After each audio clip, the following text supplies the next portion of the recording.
Hey y'all, so I'm out here today and I am going to be making soap for the gentleman in our family for Christmas. I have about 4 weeks to get it cured, so this is my last week to get my soaps made that I'm going to be giving out as Christmas gifts. Now, if you watch my other video on soap making, that's my basic lard soap recipe. I use this same recipe, which I will reference in the description, but this one's going to be a coffee soap.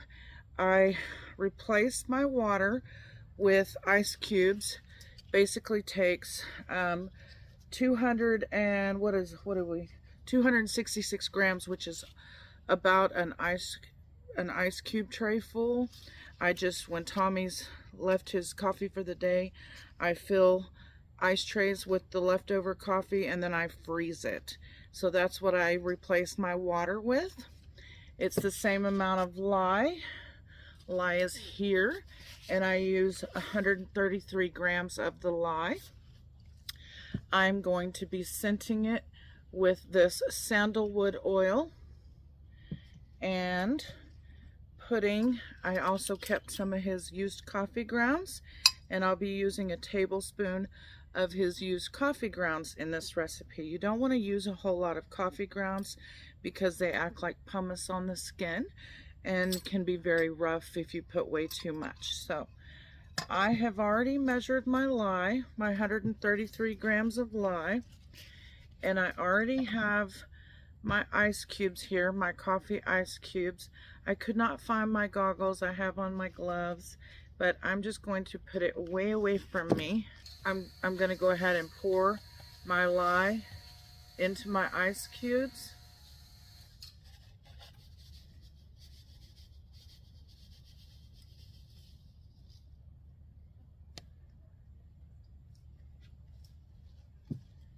And I'm going to get it, just kind of start stirring it. It does start heating up. In the kitchen, I have my 1,000 grams of lard melting on the stove slowly.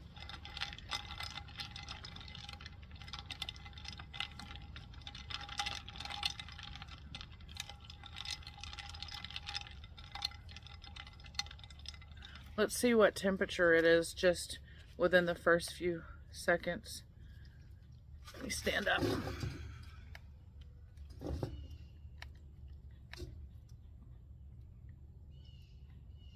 24 degrees Fahrenheit.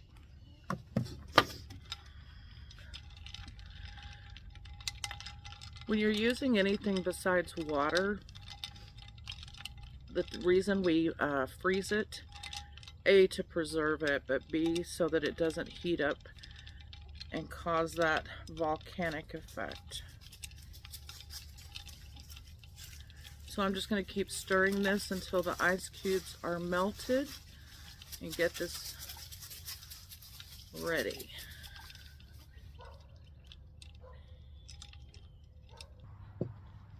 Let's see what the temperature is now. So that quickly, we're now up to 75 degrees, and it's only been a minute.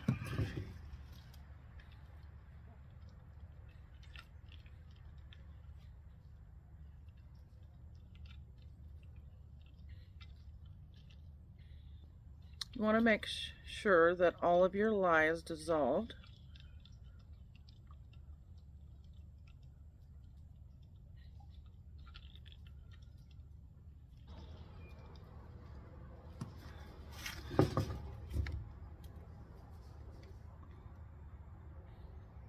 Alright, well, it's about 79 degrees.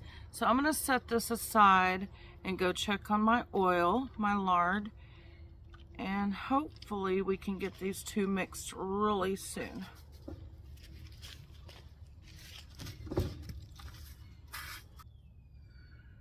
Alright, so I went and got my oil off the stove, my melted lard. Let me get my hair out of the way here. Oh well, something in there, but I'm not going to worry about it right now. So it is completely melted. You can't see because when I lean it, but trust me, it's melted. And let's see what temperature it is. It's 135 degrees. So we need both the lye mixture and my oil mixture to be about the same, about 120 degrees. So it's probably in the 50s or 60s out here today, and so it shouldn't take long for that oil to cool down. I don't think the lye is that hot anymore. Let's see what it is.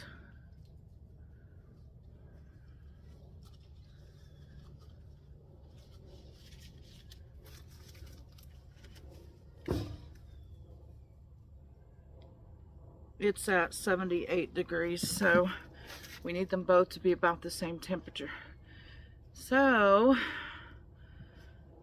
while that's cooling, the oil is cooling, I'm going to get my molds ready. And I like to spray my molds. Really, chicken? The chicken's trying to talk while I'm talking. I like to spray my molds with alcohol so that soda ash doesn't form. Not everyone believes in this, but I do, and soda ash has never been a problem for me. I'm using the little rectangles. These have, say, natural on them, and these are just plain. I need some more of the rectangle types. I keep ordering molds and forget to order more of the just plain rectangle type. So these are ready. So I'll be back when the oil is down to about 120 degrees. That's what happens when you get in a hurry. I'll be back when the oil is about the same temperature as the lye. We want them about the same temperature.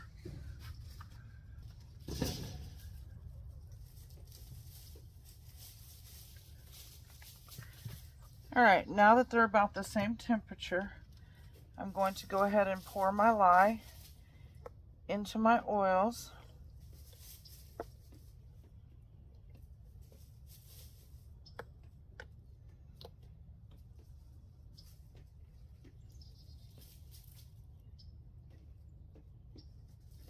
Any of those chunks I'm not allowing in. Some people use a strainer. I'm not concerned about it. Then I'm going to start to use my immersion blender to mix them up.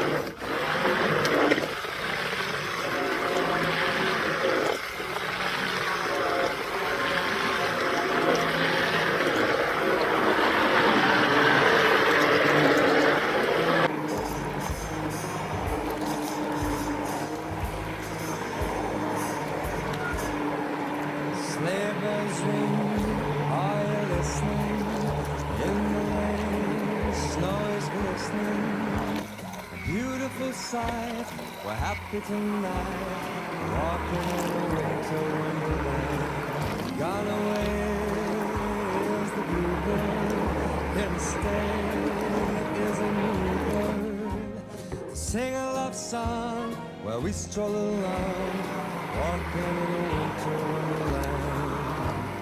In the meadow, the snowman will pretend that. Now at this point, I'm going to go ahead and add my 30 grams of essential oil, or my what did I use? Sandalwood. I'm going to go ahead and mix in my sandalwood.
Walking in a winter wonderland. Walking in a winter wonderland. Now I'm going to add in. Go away, chickens. Wonderland.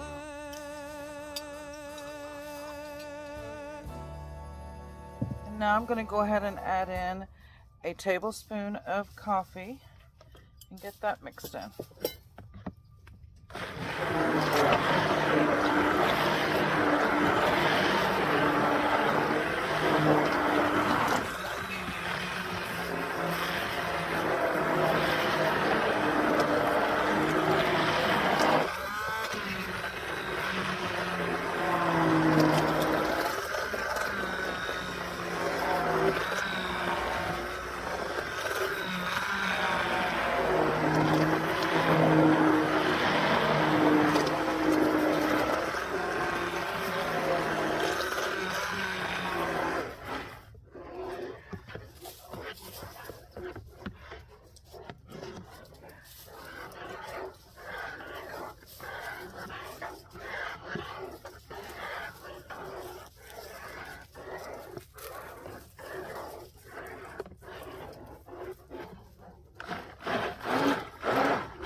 Alright, now I am ready to pour it into my molds.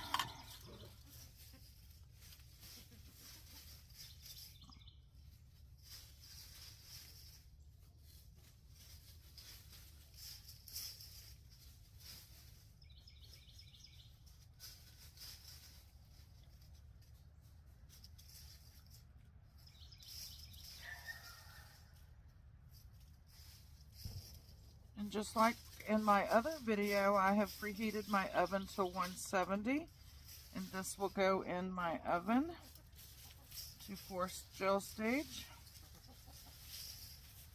As soon as I put it in the oven, I will turn it off. We're not cooking it.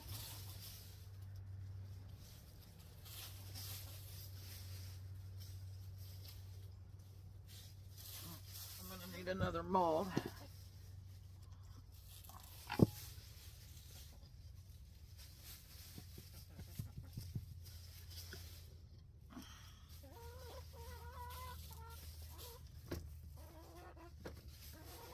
Go ahead and use this one. Hey chickens, get out of here.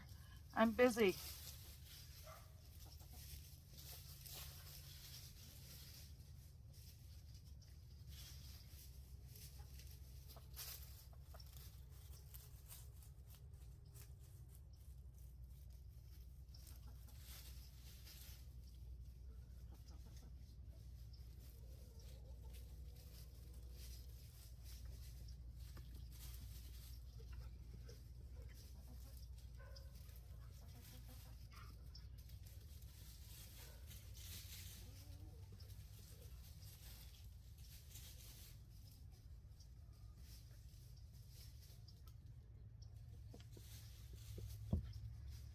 know, my grandmother and great-grandmother used to make soap, and they would give some to my mom, and she would say it was very rough on the skin.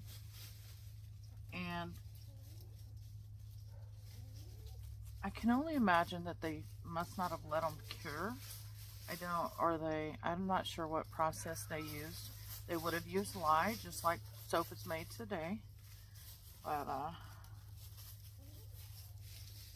I'm not sure what they did that made it rougher on the skin.